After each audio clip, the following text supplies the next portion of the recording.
Hello, I'm the NostalgiaCritic. I remember it so you don't have to. You know, I love the Looney Tunes. Who doesn't? They're funny, they're clever, they're unique, they're absolutely wonderful. And you wanna know what else? I love basketball. Again, who doesn't? It's fun, it's intense, it gives you a rush of energy. It's also absolutely wonderful.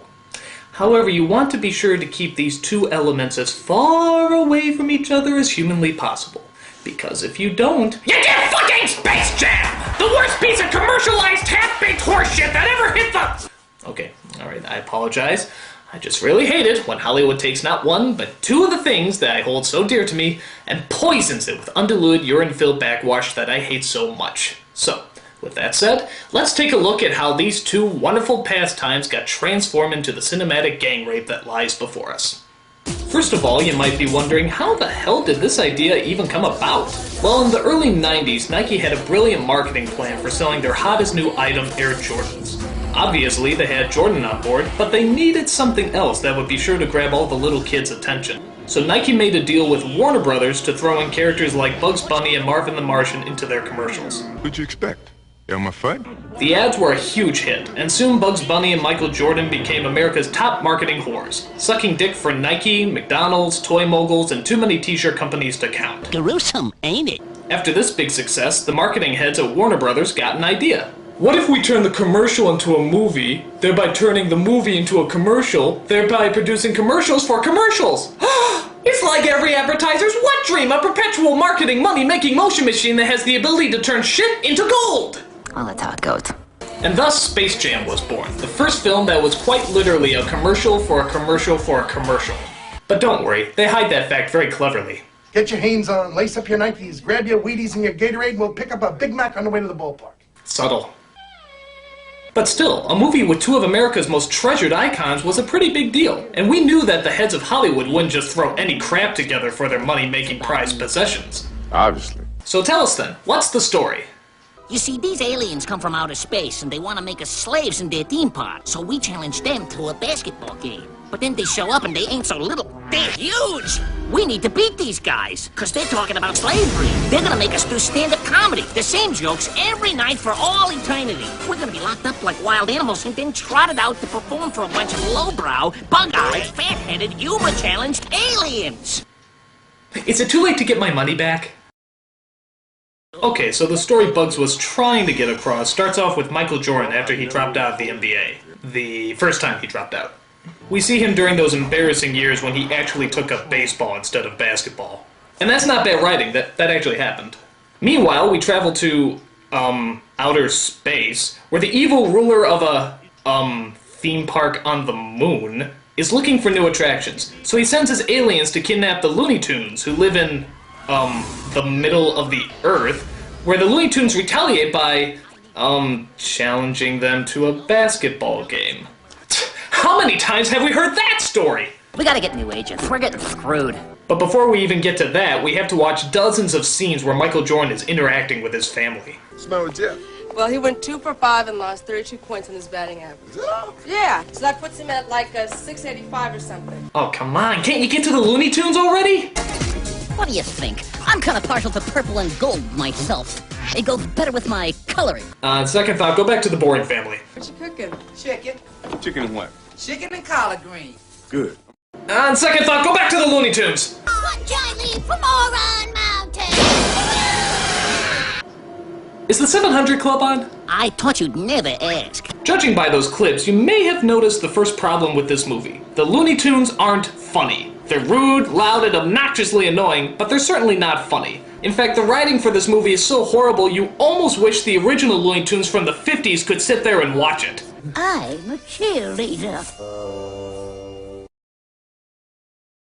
But Mommy, I don't want to go to school today.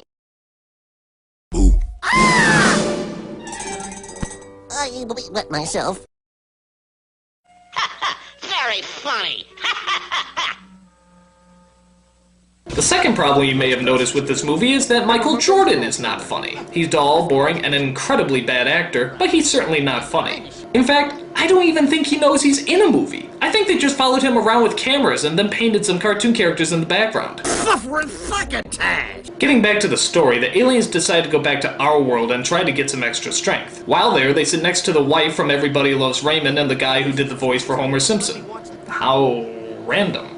So the aliens steal all the talent from some of basketball's greatest players. We're fine. It's just some psychosomatic deal or something to do with the moon or the alignment of the planet. Wow, it looks like they took their acting talent too. It stinks. So the aliens become giant monsters which the Looney Tunes can't possibly defeat. So they get the help of Michael Jordan and his wormy little assistant played by Wayne Knight, who I was surprised to find out is not a cartoon character. Oh yeah? Who says? So the game is on, and all the Looney Tunes join forces to stop the evil aliens in a universal Space Jam. Which still sounds strange to me, I don't know. When I think of Space Jam, I think of that stuff they used in Spaceballs to block out the radar. Raspberry. So all your favorites are there for the lineup, including Bugs, Daffy, Porky, Taz, Elmer, Lola, Tweety, Marvin the... Wait a minute!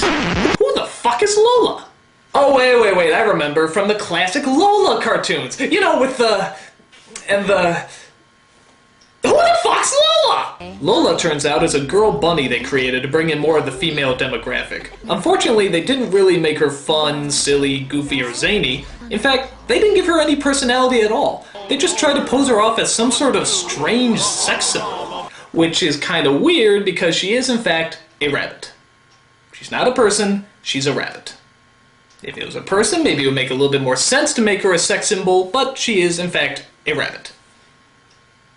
Why would anyone want to fuck a rabbit? What sense does that make? Rabbits aren't sexy, rabbits are food! I mean, look at her. They dress her in skimpy clothes, they make her wear short shorts. Oh, and here's the biggest insult of all. They actually gave her bunny boobies. Bunny boobies! I mean, what kind of sick, twisted pervert actually gives a cartoon character bunny boobies? I mean, if that Hassenpfeffer hussy actually has female genitalia, what does that mean the other Looney Tune characters have? We've got balls! Stop! Okay, alright. Let me make one thing perfectly clear to all you Warner Brothers representatives out there. We don't want to fuck bunnies. I can't believe I have to say this. We don't want to fuck bunnies. I mean, we're people. Therefore, we like to fuck other people. I'm sure there's some small percentage of people out there that like to fuck bunnies, but that hardly seems like a very profitable demographic. I mean, I put it to you. Have you ever seen a bunny that you actually had the hots for? That doesn't count! Okay, so aside from promoting bestiality to kids, the film also has the worst camera shots in the entire world. That is to say, they're all extreme close-ups. Seriously, I feel like all the characters in this movie are about to French me. These shots are so close, I keep thinking the camera's gonna hit them in the face, like in the opening of Aladdin. Too close. A little too close. So all the Looney Tune characters, Bugs, Daffy, Taz, Ho, and so forth, pretty much get their animated asses handed to them. And trust me when I say no one is spared. Dude, did they just beat the shit out of Granny? They did! They just beat the shit out of Granny! They actually tackled, punched, and kicked an innocent old lady who never harmed anyone in her life! Can I see it again? One more time. Oh my god, I could watch that forever. Oh my. But unfortunately, the movie continues, and it turns out that Michael Jordan and his Looney Tunes are actually short one player. Who could they possibly get? Aw, no, Bill! What are you doing? You still got a career to lose! Perhaps I could be of some assistance. Go! Get out! There's still time! Look, you made it through Larger Than Life, and you made it through The Man Who Knew Too Little, but I just don't think you can survive this! This is why I was born. Okay, I'm gonna give you the name of a director here, Sofia Coppola. She's kind of a newcomer, but she has a lot of promise. Just think about it. Very funny. Of course it comes down to a tied game, and it's up to Michael Jordan to score the final point. But, in a stunning turn of events, they actually don't win. They lose the game, defying all cinematic conventions. Michael Jordan finds out that he is an imperfect human being, a fallen hero. He discovers the burden and responsibility that having such great power requires. But he also finds that strength comes from the mind and soul, and not just from athletic accomplishments. And though not the happiest ending, the film teaches children that even in their darkest moments, you can always find unity in yourself. And that, my friend, is the essence of all mankind. Nah, just kidding. He makes the basket and wins. So the Looney Tunes get Michael back home, give the players back their talent, and return to being their phenomenally unfunny selves. But Jordan still has one last thing to settle. Man, you know he doesn't play basketball anymore. You know, he probably doesn't even have it anymore, guys. It's only one way to find out. Welcome back, Michael Jordan! Oh, I see! It's because of the Looney Tunes that Michael Jordan came back to basketball!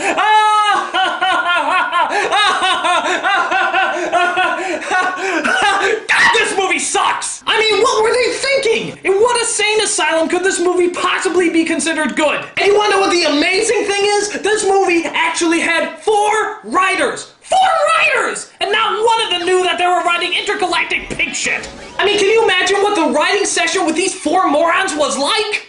I see aliens. I also see Michael Jordan being sucked down a golf hole to win a basketball game against Bugs Bunny. Actually, that explains a lot. That's it. We're out of here. I'm the Nostalgia Critic. I remember it so you don't have to. God, what a bad movie!